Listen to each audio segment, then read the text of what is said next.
to make sure we define it within certain context too. There are certain people that when they are awarded an honor, they treat it like tissue paper, because they say that they did not work for it, so why should they be given such an honor? And I want to give us a background of the history of the granting of degrees. It's very important in what we are doing here, so that when you are living here, the regard and the respect you're going to give to my pastor, you know, will be very, very high and sacred. Hallelujah. Amen. In the Middle Ages, the term doctor derives from the Latin docere, meaning to teach.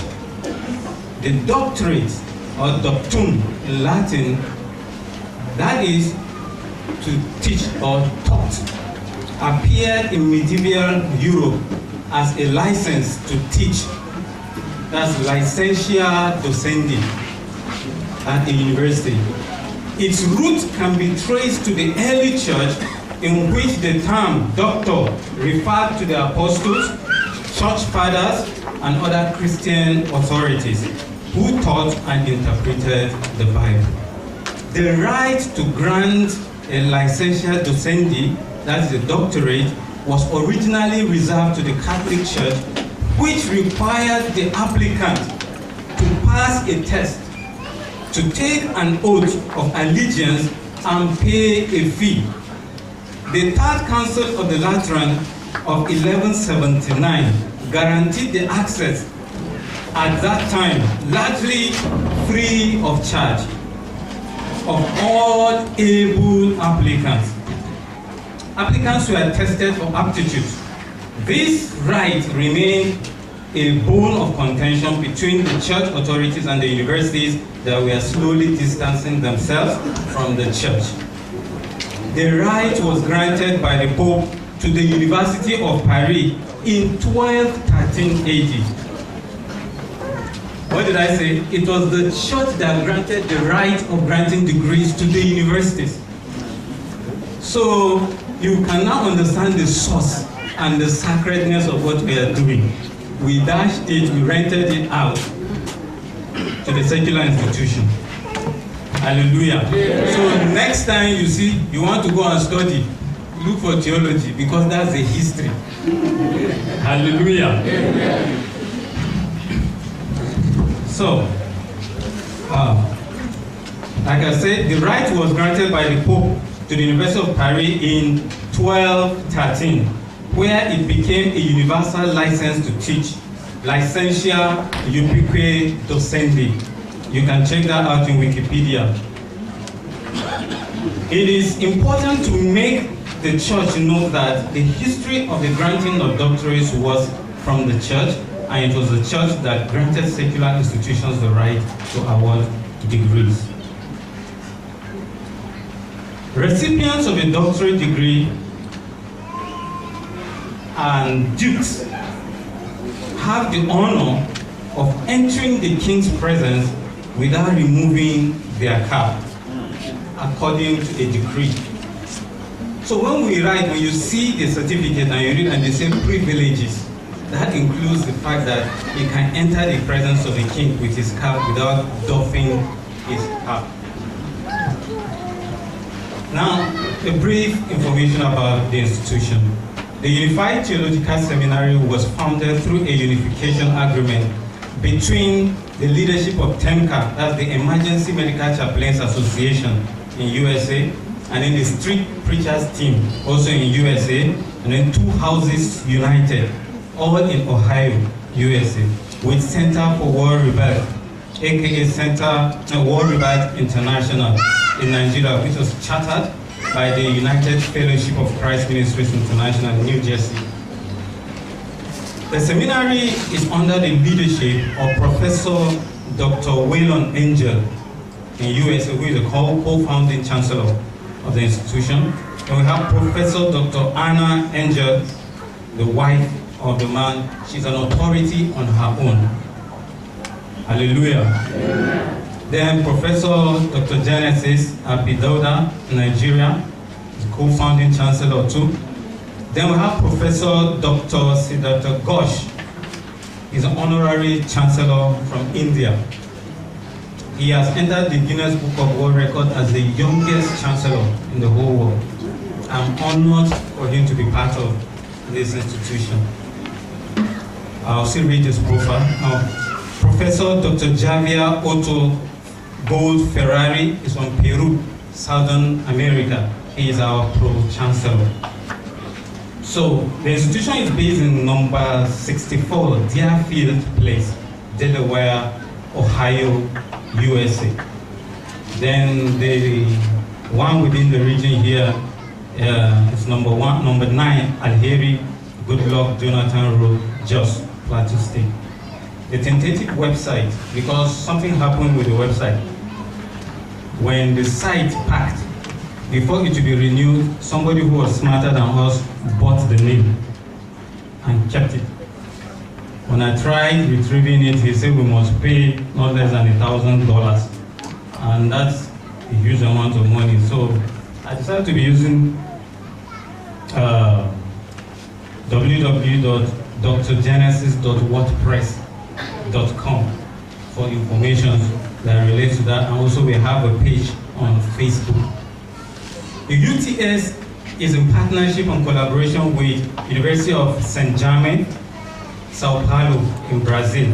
Recognition through the Emergency Medical Chaplains Association, EMCA in Ohio, which enjoys privileges in the United States presidency as a volunteer certifying agency. Our honorary chancellor, Professor Sir Provost Scholar Dr. Siddhartha Ghosh from India received in 2011 BIT World's Best Professor and Educator Award. He has received the Top 100 Educators of the World 2011 Award, IBC Cambridge. He is a Chartered Educator Fellow, IATA and Government of India Licensed International Airline Trainer, University Professor, Dean, Provost, Chancellor, and Board of Regents member.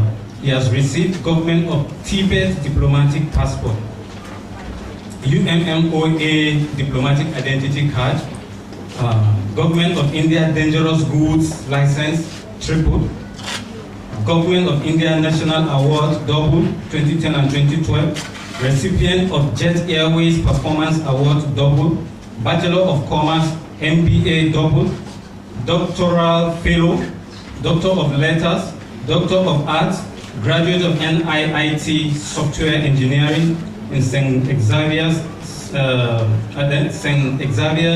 Certified Software, Professor and Professional BEC, that's Cambridge University, Doctor of Divinity, triple, Fellow Management Research Program, PhD, BIT Postdoctorate Fellowship, Scholar's Degree in Education, St. Rene Descartes University, Certified and Licensed Reverend and Minister, International VIP Press Card, among many other achievements too numerous to mention here because of time.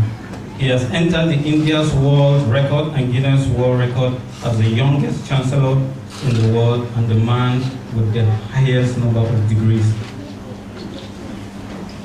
You can check World Records India on Google and you will see that for yourself. Then we have Professor Dr. Javier Otto George Gold Ferrari from Lima, Peru. He is co-dean Harvard International University,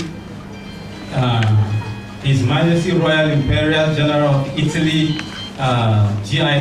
The Archbishop of Canterbury has the authority to award degrees.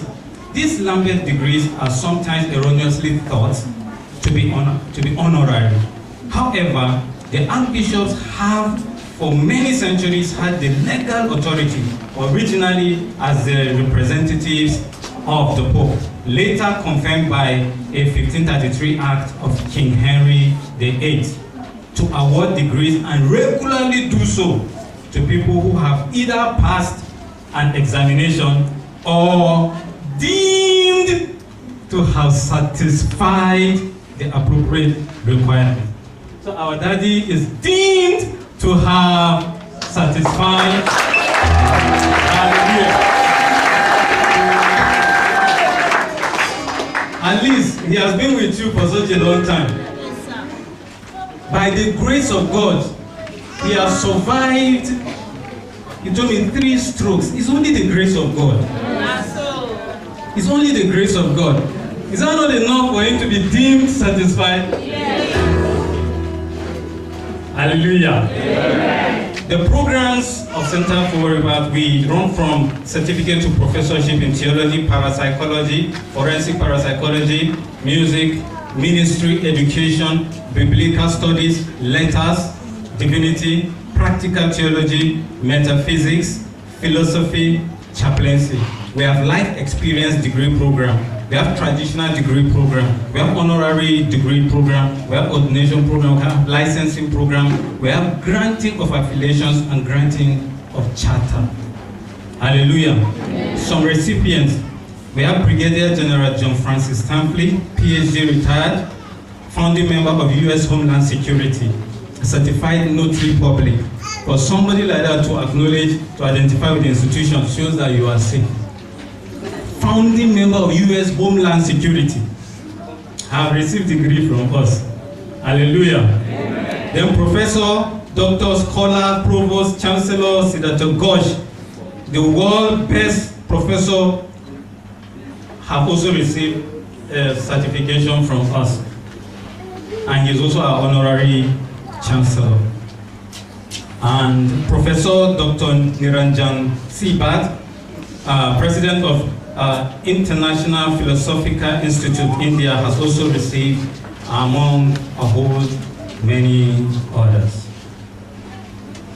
After saying all of this, I believe that you are satisfied beyond reasonable doubt that what we are doing is authentic, is credible, and it has accountability. And I want to say something before we commence the remaining part. There was a professor who always go around lecturing, and he has a driver. So since the driver always attends most of his lectures with him, what happened was that one day he was so tired. So he told his driver that, go and lecture. Me, I will sit from behind. So he gave him his cap, his conventional cap to wear. He stood and talked and lectured and lectured and lectured and lectured. Then somebody threw question at him. He knew that Casaladon boss. Then he now turned. He said, that's a very cheap question. He said, even my driver that is sitting behind can even answer that. So that was where his guy came and started scattering the ball, everything. So me too, as I'm here, I have orgas. So they told the driver that he should come here. If you throw questions that are beyond me, I will also refer and say, even my driver can also take care of that. Hallelujah.